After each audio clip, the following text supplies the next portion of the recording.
Welcome to yet another episode from the Beer'd Al Anthology. This time, about 2 years ago, we had our good friend Andy Merrill, who you may better know as Brak, in to enjoy some holiday frivolity with us for an extended period of time. There's no rhyme or reason to any of this. And actually, during this episode, our friend Stevie, Midnight Smoke from the BFYTW podcast, also popped in to join in on the fun. So if you want some holiday goofiness with a voice from your childhood and two voices that you know from your adulthood, that'd be me and Russ, then, you're going to want to enjoy this. So pop yourself some eggnog or whatever it is that you happen to be enjoying to drink during the holiday season. And let's get down with some Brak holiday goodness. Ha ha!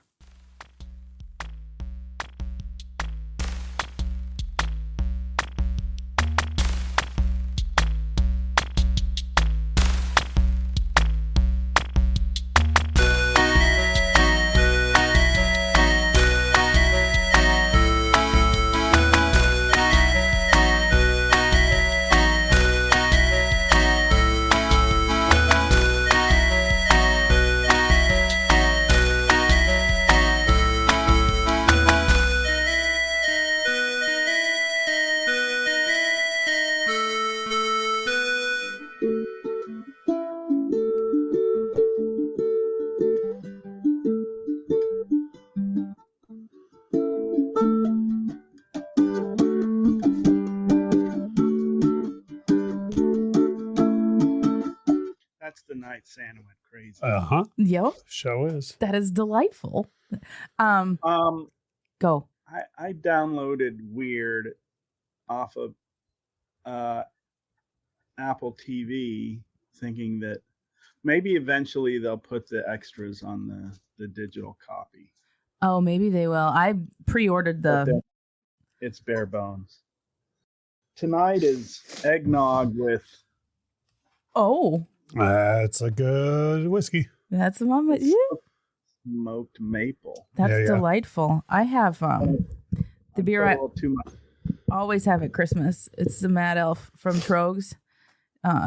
It's their holiday ale brewed with cherries and honey, and it's a beer, but it's 11%, so that's good for a beer. Strong beer. It is a good strong beer. This beer is what Christmas tastes like to me. I put the link to this out to, some folks on our podcast network and some other podcasters and folks like that I know. So people may pop in if, as their time allows and things like that. But I figured also we'll just have a good, fun Christmas time talking about Christmas songs and doing stuff. There's puppets. I just made a cameo for somebody. And I took Santa's clothes off and I put them on Brak. Oh, that's great. Whoops. Wait. There we go. Merry Christmas, everybody. Ho, ho, ho. That's awesome. Now, Santa looks like this. Santa looks like crazy naked old man. Yeah, that's what Santa looks like. Crazy naked old man. Oh, I'm an old naked guy and I'm crazy. Now give me some candy. Hey, Merry Christmas, everybody. It's like what the old year looks like when New Year's comes around. Old baby New Year. Yeah, the old year. I'm 2023, everybody. I'm old. And it's over. Oh, that's great. I'm supposed to 2024 already. Yeah, I know. So, I mean, I'm just recording on my end over here, so everything is fine. We've got all of it. And this is going to be like the most casual of episodes that I think has ever existed of any podcast. Casual. It will be very casual. I came up with a great idea today and I put it on Twitter, and I don't know how to make this kind of thing happen, but I feel like I absolutely need to. I saw people like the advent calendars that they do for all sorts of things, like I saw somebody had like a whiskey advent calendar, and then there's like candies and wines and stuff. And so I'm like, if there was a Weird Al advent calendar, a Weird Advent calendar, like what would be in it? And I just don't know. But one of my one of my buddies of the show and listener, he was like, do you want me to see if any of like my designer friends can like draw something like that for you? I'm like, yeah, that would be super cool to at least get an idea down. But also, are you on his mailing list? I don't know. I don't think so. I'm not sure. I mean, I might be. Did you get this? No, I have not. That's awesome. Every year he sends a Christmas card that's like his family. Yeah. Last year was the best though, because he wasn't in the picture. It was just his wife and his daughter and a Christmas scene with Daniel Radcliffe. Yes, I saw people post great. about that online, and I think that's absolutely wonderful. I because I had Eric Appel on the show, and we got talking about, Weird Al's Christmas cards, and he was also talking about how like Paul Rubens was like so great for sending people like texts and like messages and stuff on their birthday, and how it's just kind of like that's the kind of person that remembers all of these kind sort of things. And so I mentioned that on that episode, and then my buddy Jeff, who's the guy who sorts Weird Al's fan mail, emailed me like the other day and was like, what's your address? No reason. And I'm like, okay. So I don't know. There we go. There you go. Okay. I hear you. Smoke? Yay. Yay. I'm sorry. That was so weird. Did you know that your sucky audio made us all go away? And did you know?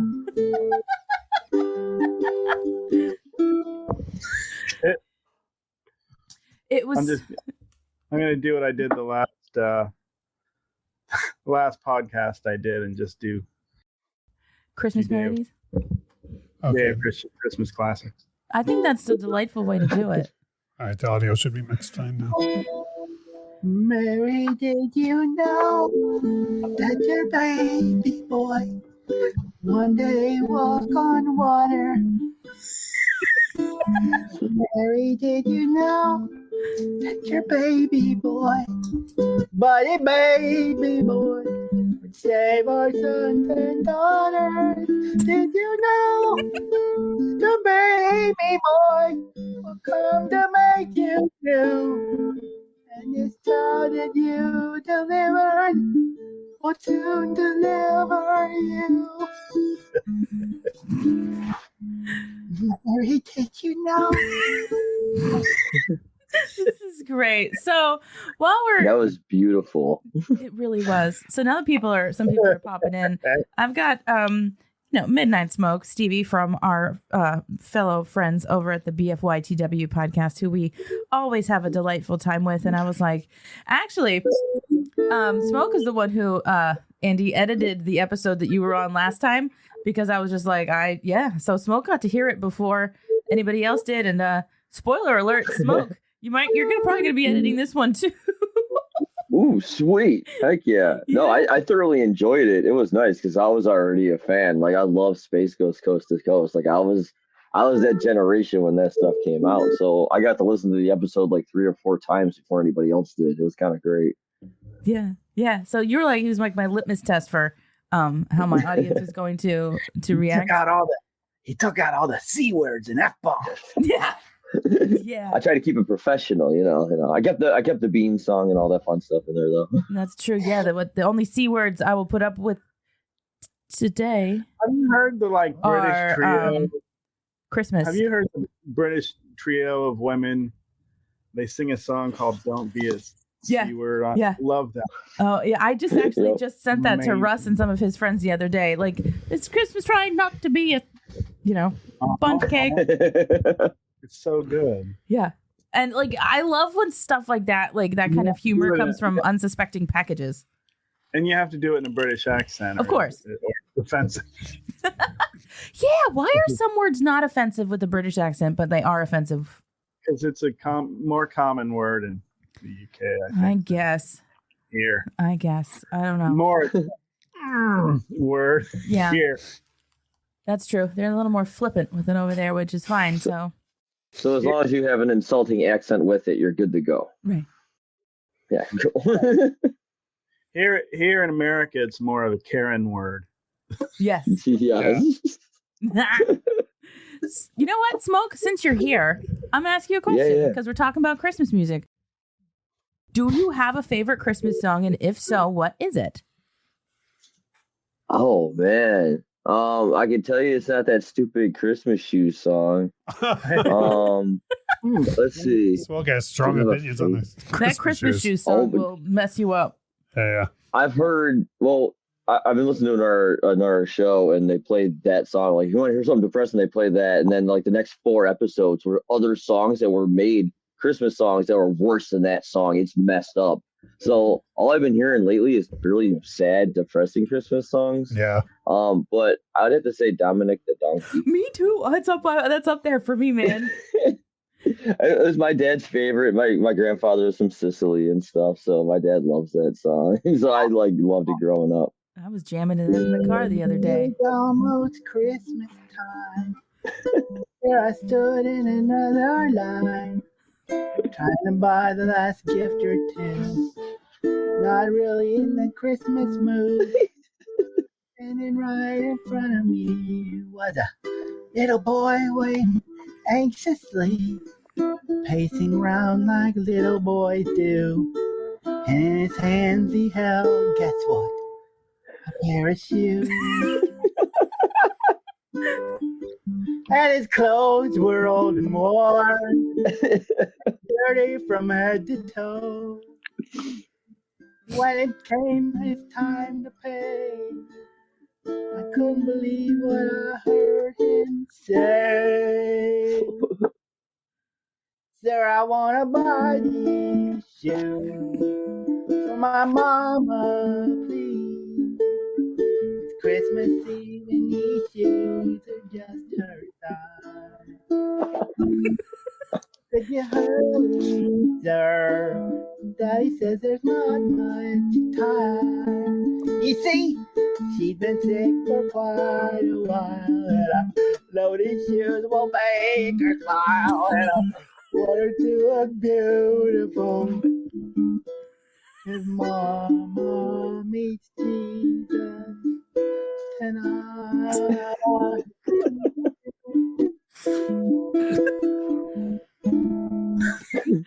You know what, Andy? You made a song I completely despise, actually kind of lovable. So, you know what? I appreciate it, and I thank you for the Christmas gift. They counted pennies for what seemed like years. He said, son, there's not enough here. Pocket frantically. Then he turned and looked at me. He said, Mama made Christmas good at our house. And most years she just did without. Tell me, sir, what am I gonna do? Somehow I've gotta buy her these Christmas shoes. So I laid my money down. I just had to help him out. I never forget the look on his face when he said, Mama's gonna look so great.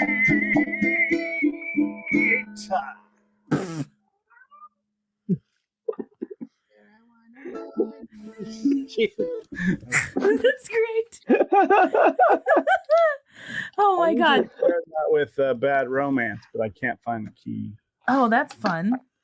That would have been awesome. Oh my God. See, Smoke. No, that song's not. I didn't quite know so we were bad. getting like live performances tonight. This is awesome. I don't have a favorite song though, just because I listen to a lot. I have a lot of novelty stuff. I love a good like novelty Christmas song, right? I did we went to karaoke last week and I won a hippopotamus for Christmas. My favorite thing that's happened at karaoke in at least 6 months happened. So you're all familiar with the song and the vocal on it. So and you know, when you go to karaoke and stuff and you see if somebody gets up and they start like belting out Whitney Houston or something and people go, oh damn, you know, or whatever, right? So Lauren gets up and she starts singing the song and she sounds exactly like the original vocal, right? I want a hippopotamus for Christmas. The woman next to me completely unironically gets this look of sheer awe on her face, grabs my arm, and she goes, "Is your wife classically trained?" Hippo song.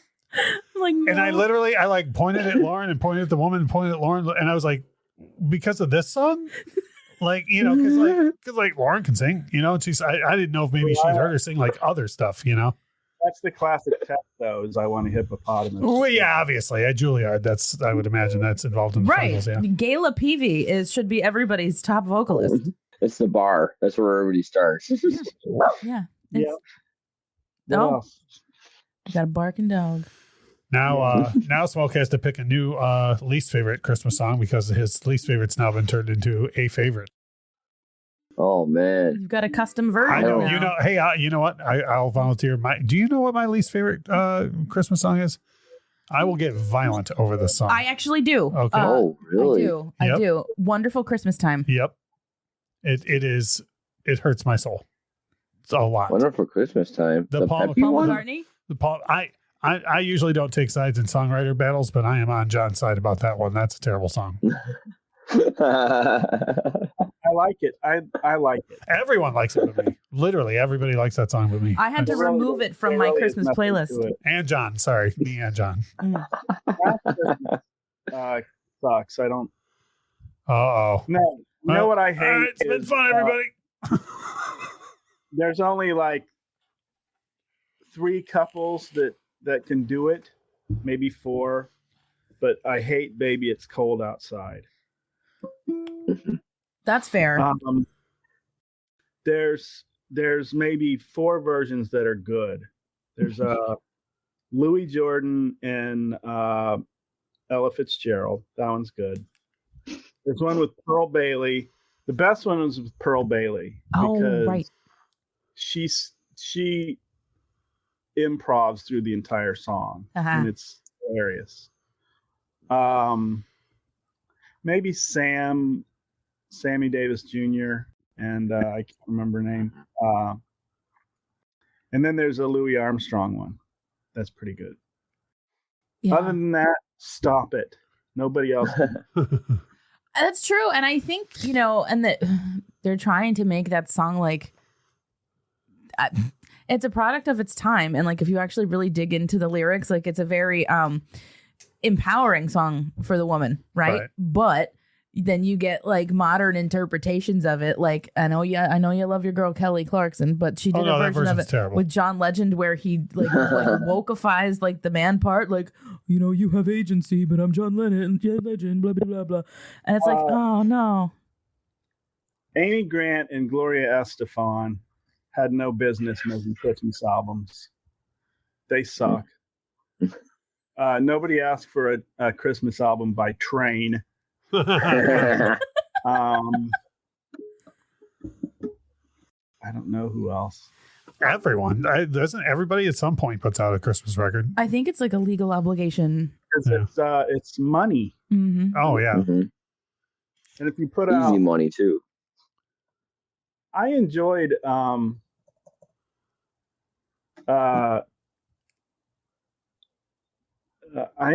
Sia's Christmas album for some reason. Oh, interesting. I heard like a song or two off of it.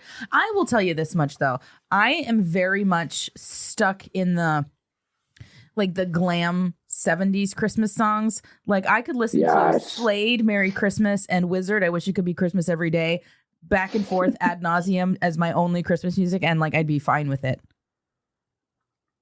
I don't like the Carpenters. You don't like the what? I've never liked the Carpenters. Oh, really? Oh, yeah, I love the Carpenters. Every time I hear greeting cards have all been planned, I just like change the channel. My mom feels that way about like that style of Christmas song. Your mom feels that way about most things to do with Christmas. My mom is aggressive with a lot of that stuff. Yes, I agree. But that's okay.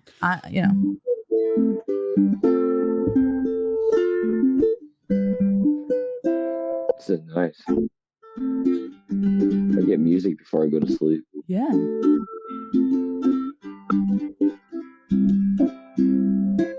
Yeah.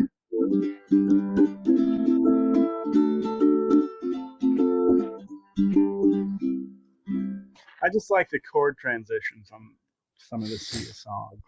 Oh yeah. Well, I mean, she's a very talented songwriter. I'll check out her stuff. I mean, Kelly Clarkson's actual Christmas album. The first one. The first one? Yeah. We like. That's good. But no, I kind of dove deep into like weird Christmas songs this time around. And Brenda Lee, who we all know for Rocking Around the Christmas Tree, she has some other Christmas music. And Yes. I found the song I'm Gonna Lasso Santa Claus. And I think that's kind of great because it's basically pulling the she's like going all Robin Hood on Santa Claus. It's like, why do some kids get more presents than others? Like, what's the deal with that? I'm gonna lasso Santa Claus, and this is all because I'm like, oh, okay, you get it, Wow. I can never find the one that I really like. It goes, I think it was in A Christmas Story. It's just this singing cowboy just going, hooray, hooray, oh, hear the merry sleigh. Jingling, jingling, jingling, jingling, Santa's on his way. Yeah. Just because I think when I was a kid, any song that mentioned Santa on his way, I think just got me so excited and hyped up for Christmas time that I couldn't stand it. Yeah. Well, I think that's, The anticipation is the whole thing. The Like, anticipation. especially as a child, and then just it's that build up before actually that morning and everything. So yeah, you're getting that dopamine kick right before it happens. I get that. I've been trying real hard to believe- do that. I believed in Santa Claus so much as a kid. And I grew up in a Christian home where I would pray out loud every night before going to bed. I would always end my prayer with and bless Frosty and Santa. Yes. Like, not at Christmas time. That's awesome. That's great. When I was in college, I took a class called Rhetorical Analysis and Nonfiction Prose Writing. And I mostly took it because it was abbreviated on the schedule as Rhet Anal, but I digress with that. I took the class and it was about, just like report writing and things like that. And our first big assignment in this class was to write a paper proving the existence of something, right? So all my peers are like proving the existence of, misogyny or like racial bias or like this, that, and the other, like these intangibles. I wrote a 7-page paper proving the existence of Santa Claus as a social construct. I was the only student in my class to get an A because I just didn't, I took it very seriously, but I literally proved that Santa Claus existed. And that was probably my finest achievement in my collegiate career. Yes. And I never understand parents who get their kids to a certain age and tell them that the dream is over. And my brother did that.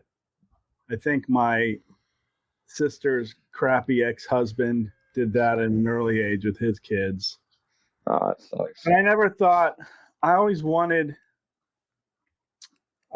my child to just believe, and never once do we say he's not real, because it's fun when your child gets to the age where it's a mystery of whether they believe it. Yes. But even with that mystery, you just keep it going, and you keep leaving the cookies out and making them go to bed. And even when they're like 15 years old, you're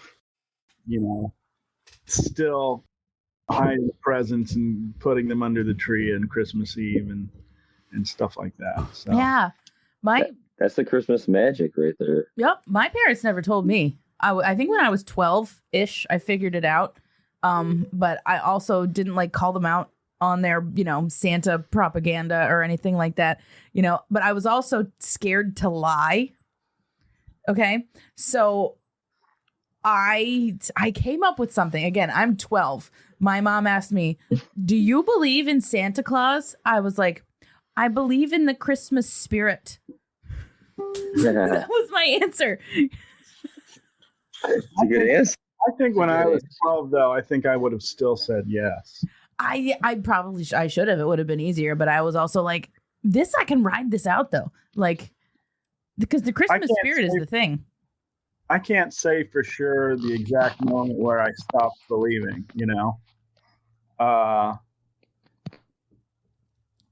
Yeah, I don't remember thinking, this is crap. My world is over. I've never thought that. I don't know. I think I know basically like with you, you know, I always believed at least in the Christmas spirit. And yeah, Christmas was always my favorite time of year. Yeah. Christmas has exploded all over our house. Oh, for sure. I don't know what you guys are all talking about, man. I saw Santa, like, no joke, like a couple of days ago. I know the dude's there because, like, he gave me a candy cane. It's shit. Like if I try hard enough, I can do the Cheech and Chong sketch with the smoke right now. You can. Yeah. Donde está Santa, please? No matter what the pony needs. You like when I speak Spanish? And, I'm waiting for Smoke to be like, I'm hip, man. He didn't know any tunes. I was just watching. I haven't watched some Cheech and Chong in a while. Man. I was just watching an episode of Family Ties the other day where Alex was well into his 20s and still believed in Santa, and like Jennifer was like said something about Santa not being real, and Alex very genuinely was like, "What are you talking about?" Like, you know, like he very much believed in Santa still, which I thought was cute that they did that for like such a analytical character. Yeah. They did a good job with that stuff back then, man. I hate to do this to y'all, but I need to head out. Yeah, that's okay. We're good. I want to say thank you guys very much for having me come in and like saying hi and seeing everybody and listening to some amazing Christmas music. For sure. I hope everybody has a wonderful evening. Be safe this holiday season. We need more of you people around, right? So much love, everybody. Bye, Smoke. Later. And poof, he's out in a cloud of smoke. Gone. And I was saying to you a couple weeks ago, I miss when SiriusXM merged. They got rid of all of like the really cool like XM channels because I started listening to satellite radio and I listened to XM, and they had like the best channel, at least for me. It was called Special X, and it was nothing but Weird Al and novelty music, present and past. And at Christmas time, they had Special Xmas, where it was like nothing but novelty Christmas music. That's right. And it was just like chock full of stuff that I had never heard before. And I thought, how would it be possible to bring something like that back? Well, like, I wonder if even like we brought in the power of Dr. Demento or something like that to, I don't know, try and put it in view. Yeah, because he has like faithful subscribers that listen to his show every week because he still does his show out of the shed in the back of his house every week. It's just such a beautiful mental picture. And so I don't know. Well, it would just be nice to both give him a venue again and to bring something like that back for us weirdos. I was thinking about it, and because Russ has done a couple like DJ sets. There's an app called Station Head, right, where you can basically be your own DJ, and you set up an account. You got to get people to follow you and like send the link around and stuff, right? It's not like a radio station that people can just flip to in most cases, right? Yeah, but it's an app they install. But anyhow, where I at some point this holiday season, so by the time people are hearing this, maybe I've already done it or I will still yet to be doing it, but I'm gonna do like a couple hours of like a little tiny radio set on this app of me with just like my random crazy like novelty Christmas music. And so that could be something to play around with, to at least like see if there's an audience for it, get a format down and stuff. Because I also have just my. Send me that link because I've got just like a poop ton of the weirdest music ever. And it'd be fun to get somebody like Dana Snyder in on it also, because he also is a purveyor of weird music. He does a thing at conventions every once in a while where he'll just like sit in front of the group in a panel and just play the weirdest stuff on his iPad that he's found. That's great. So he and I were together at one of the cons, and we had kind of a crappy song off. Who had the crappiest song on their phone? So yeah, that's fun funny to do stuff like that. Yeah, I'm literally sending you this link right now so that because I will forget to do it if I don't send it to you at this moment in time. Because yeah, I mean, like I said, it's an interesting place and it's an interesting thing to do, and it's very intuitive to use, and I've had fun every time I've done it, and I have to do my Christmas one. So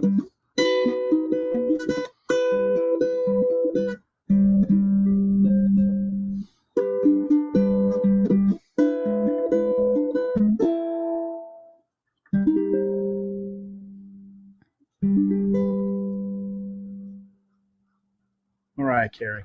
that's beautiful. I don't want a lot for Christmas. There is just one thing I need. I don't care about the presents underneath the Christmas tree. I just want you for my own, more than you could ever know. Make my wish come true. All I want for Christmas is you.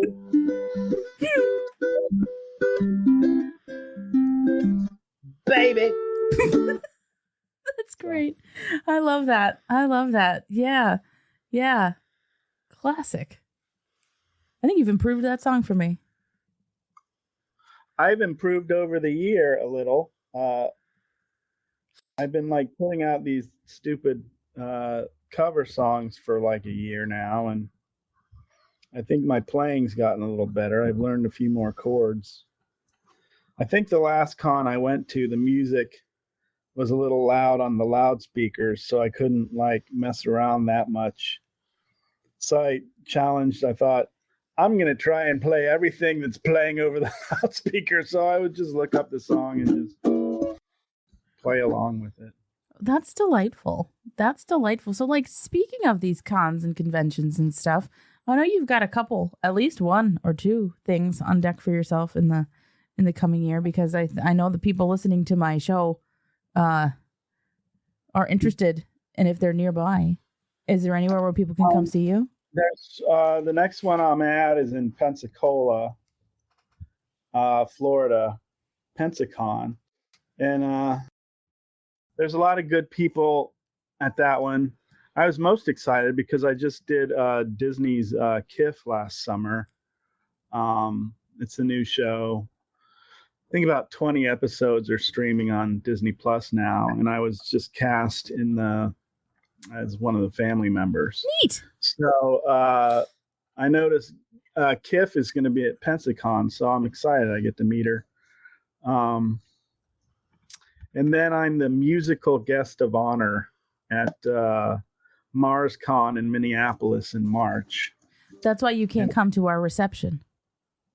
Yes, it's that exact weekend. So, burp. Excuse me. Eggnog. Eggnog, that's what that'll do it. They're giving me a 45-minute set.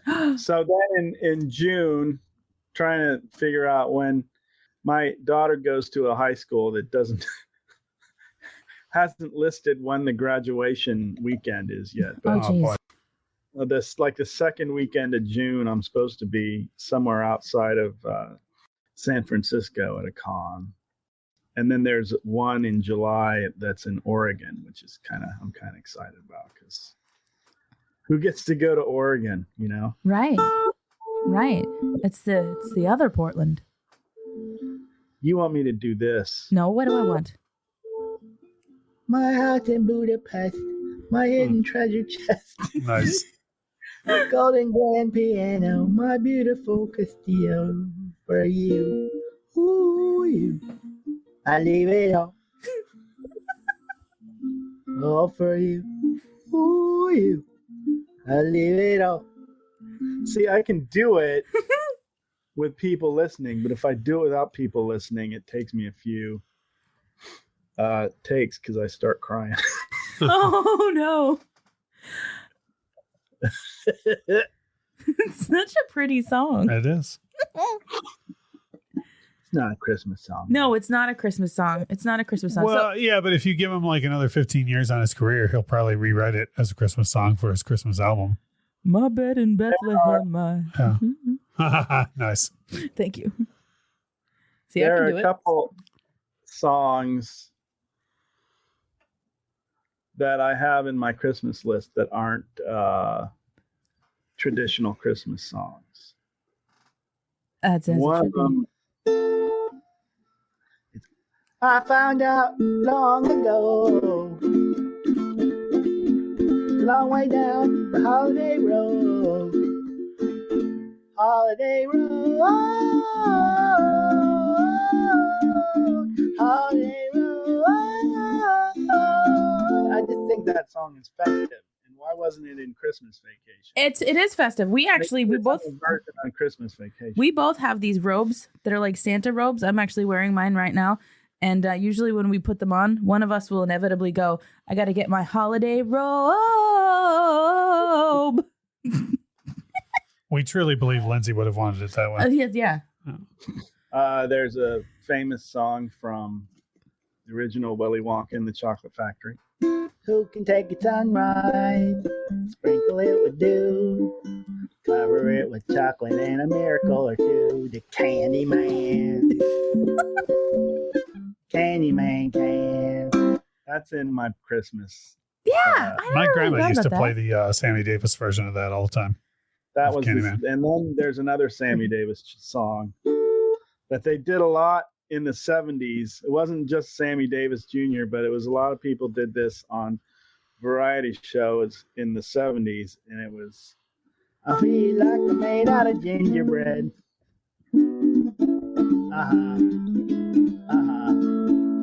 From pecking up, licking gingerbread. Can't think about rainy weather now. I finally got myself together now. Fresh out of the pan, sweet gingerbread man.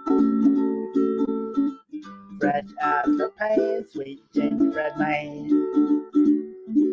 Have you ever heard that one? Uh-uh. Sweet Gingerbread Man I don't think so. by Sammy Davis. Yeah. Well, yours is Sammy now my definitive version of that song. So Sammy Davis Jr., I think, recorded it. I don't know where you can find it, but that's the recording that I have. Huh. But it's from the late 60s, early 70s. And it starts out, the music accompaniment behind it starts out, it sounds like a Sesame Street song. I think But that's it's the not. best. Sweet Gingerbread. Sweet Gingerbread Man.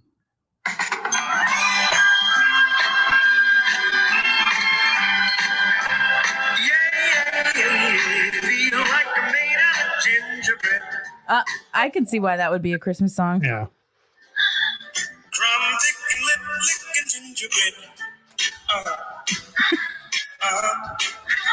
And then the second verse is, I'm twirling a cane made of peppermint. So why was that not a Christmas song? It's just odd. I miss the times when we could just get away with like songs about silly stuff like gingerbread men and peppermint sticks and gum. Gumdrop gooey Stop it. You've got a dog there. Yeah. You just want to come up here. I know. We allow dogs on this show. She got stuck. Oh. That was her butt. That was her butt. Oh. You're going to pee on it. Don't pee on him. We don't allow that. We've got one sleeping on the floor in here and another one probably out in the living room. I think whenever I'm talking to somebody on the phone or in a atmosphere like this, she thinks I'm talking to her because she doesn't hear what's. I don't have guests up here very often, so I get that. See, we do enough of this in this house where the dogs don't mind us talking to ourselves. You know, it's like, oh, they're gone into that room. They can't bear with the door being closed, but yes, other than that, they're fine. Yeah. So we live our lives. Okay. So you've seen Weird with the commentary. I'm jealous. Yes, I have, and we literally watched it the day the day it came in the mail, the day it arrived here. You know, it was like it was his idea too. He was like, "No, let's put it in." It's been so long that it was a surprise when they finally said it's out, because I had been waiting so long to see it without commercials, you know? Yeah, me too. Because I really enjoyed the movie, but you'd think on Roku they would have at least the premiere night would have played it without commercial interruption. But you'd think, but no. I mean, I admitted this to Eric Appel. I adjusted the time zone on my Roku device to be as far east as possible into Europe so that I could watch it like early. So did that work? It totally worked. Yeah. Yeah. And my Roku's still set to that time, but that's okay. It doesn't matter. You have one of those fancy VPNs or whatever? No, I just adjusted the, like I said, location, and I said, okay, how far can I go? You know, because the movie was going to debut at like midnight or whatever. And I was like, well, I don't have time for that. So I was able to you get to like the UK, that's like 6 hours ahead of me, and then so on and so forth. So I think I was able to watch it at like 7 p.m. or something like that. Because how many Roku devices, I wonder, were bought because of that? That's a good question. Movie. I literally bought a Roku device to watch that movie. Yeah, we have so many other things that we didn't need that at all. And it was like, well, we want to watch this movie. So, so anybody out there, I have a Roku device if you'd like a Roku device. Yeah, you can assign it and sell it and say it was, the one you watched. Yeah. Weird. Yeah, this is right. This is the, yeah. I was strictly Roku at the house in California. And then when I moved out on my own, I went totally Apple. So nothing wrong with it. I still have one of my old Roku devices that I use to watch it. See, I was just like, we have a Roku TV in the bedroom, but I wanted to watch it like in the living room on the big TV. So I was like, well, I need one of these Roku things to plug in so that I can watch it where I want to watch it. I could have watched it without buying anything extra, but I didn't want to do that. I wanted the full home theater experience because... Well, being as familiar with Weird Al's life story as we were, we knew that all the things with Castro were going to happen and everything at the end of the film, like the big, you know what I mean? Yeah. All the action sequences and whatnot. You can't watch that on a 20-some inch TV. It's got to be on a right 65 or 70 yeah. TV.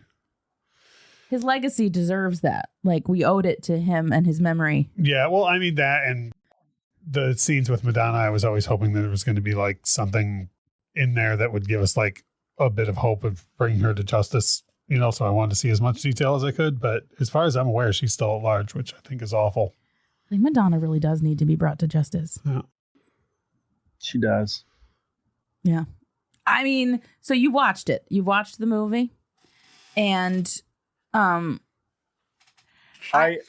watched it last year, and then I got it digitally at like 1 a.m. the other night, and I was like, well, I guess I'm doing this. And so I watched it in my bedroom. where I have a short throw projector, so my screen's a little bigger in the bedroom, but it's better quality here in the living room. So Yeah, it's a solid movie. The commentary was weird because we kept having to pause it so we could talk to each other without hearing, Al and Eric talk over the movie. We didn't want to talk over them talking over the movie, and it's a lot going on. But there was more than a few times where we would pause it, say some things, and then unpause it, and then Eric and Al would make the same observation we just made, which I thought was fun. Yeah, it was cool. It was very cool. They do they did a lot more talking than I was expecting in the commentary. Like there's very few moments where you're just left to watch the movie for a little bit. They're basically having a conversation over almost the entire thing. I remember doing commentary way back when for like Space Ghost and the Brak Show and Aqua Teen. And yeah, we tried to leave no space, no dead air. Just because we like to hear ourselves talk. Yeah, that's great. I mean, that's why do we do what we do here? I think half of my life is listening to myself talk, but it is what it is. It is what it is. So I thought for sure my dad would probably end up showing up. I'm gonna. He might be several drinks deep now. I don't know. He's a whiskey man now. He is a whiskey man now. So who even knows? But that's okay. That's okay. And I'm just glad Smoke showed up. Yeah. See, there you go. There you go. I just wanted to have a fun little Brak Christmas party. And, I know your name is Andy, but you're Brak in my heart. And now you're Brak on your hand. You want to just talk to him now? No. Rum bum bum bum, rum bum bum bum. They told me, but yeah. What else? Yes, I know. Keep talking. Yes. Keep going. This is like. Come back here. Come here. Come here. Come here. No. Okay. That's how it's going to be. You're so good at this. I was thinking to myself earlier today, like if I were going to actually like properly introduce you on this episode, I would have been like Andy, the voice of Lauren's childhood, Merrill. Because it's like, this is Brak in a Christmas outfit. I don't even know what to do. Well, it's hard to put the shirt on because I got rods in my hands and Santa doesn't. Oh my God, I bet that was a lot.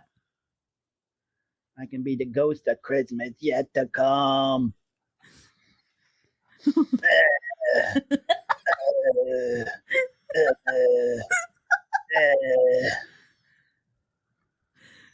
very funny. He doesn't say anything, he just points. No, he does. Yeah, he just points. I think if Brak were to be any of the voices, what is to become of me? And then you see him go, Scrooge, stick it up your butt. Okay. What? I think Brak feels more Ghost of Christmas Present than anything. Well, the outfit, yes. No, but I think the character still doing the puppet. I think the character, in general, feels more of that to me anyway. If I lift my shirt, you'll see one and the other kid, whatever the other kid's name was. That's delightful. Thank you. That was so No, cool. at some point, like Christmas Present lifts up his garment and shows these two sickly kids. And Scrooge is like, who's that? And then the Christmas Present like, that is want and greed or whatever. Yeah. Huh. Those are your children. It depends. I'm mostly familiar with the Muppet version. Oh. Yeah. That's the definitive version for me. Oh, I like all Christmas Carol or most of them. We just watched. I watched American Christmas Carol the other day with Henry Winkler, and it wasn't that bad. Huh. It was actually not bad. Put that on our list. Yeah, I love Henry Winkler. Watch the really dark one that I did. BBC and FX put out. And Andy Serkis is the Spirit of Christmas Past. That one is really good. Yeah. It is very dark though. We watched an awkwardly dark one the other day. I'm very partial to the musical Scrooge. Okay. With Albert Finney. Have you seen that one? No. There's too many adaptations of this. Like You need to watch the one with Albert Finney. Noted. Scrooge. Noted. Duly noted. See, I think it was written by the people who also, put together the musical Oliver. Maybe not. That's one. The Albert Finney one is one I know of, and I don't think I've ever got around to watching it, but I know of it. That one I have always loved since I was a kid. That one came out in 1970. Yeah. It's got a lot of really good music. It's got some good twists to it. I like the whole like yet to come part. It's got one of the best songs in it. Thank you very much. And beyond that, it really gives Scrooge a reason to, come to Jesus, because he's when he is exposed to his grave, he is sent down to hell, so he sees what hell will be like for him. Oh, so that really like stirs him up and makes him want to become a good person. Right.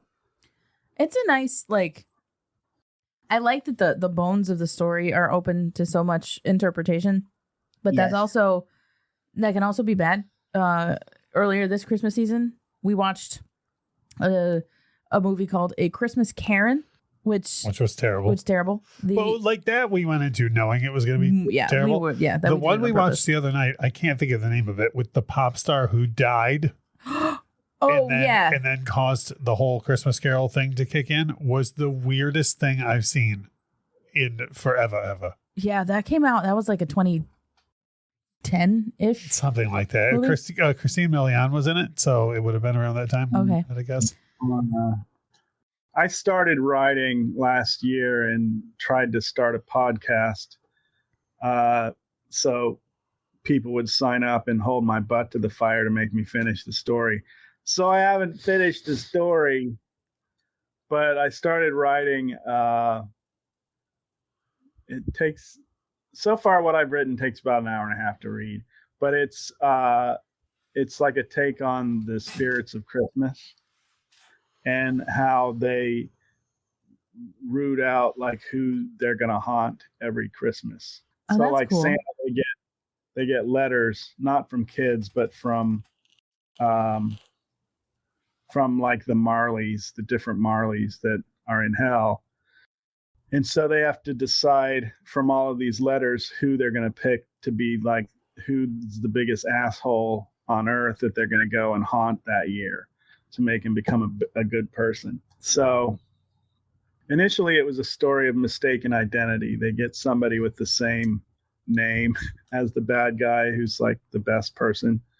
But while I was writing it, I thought, I really like this Marley character, and I was going to like kind of make it a redemption story for him and how they help him get out of hell. But I haven't finished it yet. So that sounds, I think I need you to finish that. I kind of need to too. And now that I'm out with my ankle. Oh yeah. How's your ankle? I can walk without crutches now. Oh, hooray. Ting. So I have 3 more weeks of not working. So yeah. Who knows what's going to happen? It's like I got the whole holiday to myself, and it's lonely and boring and depressing. I'm sorry. Merry Christmas, everybody. That's great. That's great. I know. Well, hey, you got to hang out for a little while and sing some Christmas songs and stuff. And I think he made Smoke's entire holiday. You did make Smoke's entire holiday. You know what the best thing about Smoke is? Is tomorrow or the next day or even for the next week, he's going to be like, I had the wildest dream. He's not even going to know that this all happened. And I woke up and I couldn't believe that it didn't happen. Or did it? Yeah. He'll know it really did happen when I send him the file to When edit. he's editing this, yeah. Oh, he'll be like, oh, dude, I was there. Yeah, I know. Phil, we were there.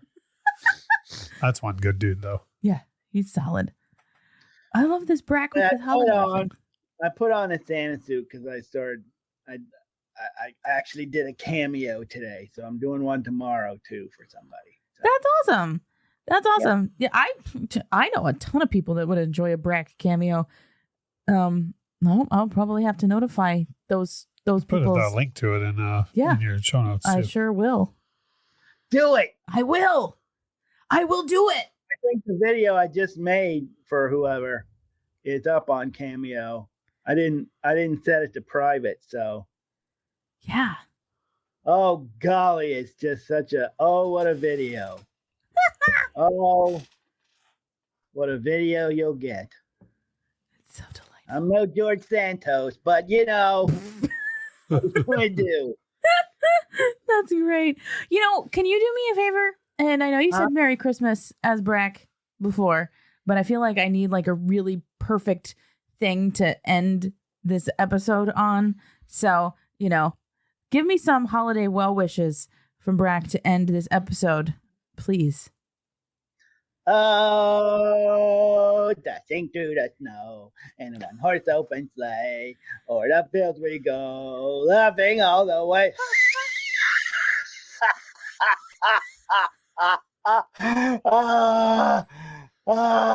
Jingle bells.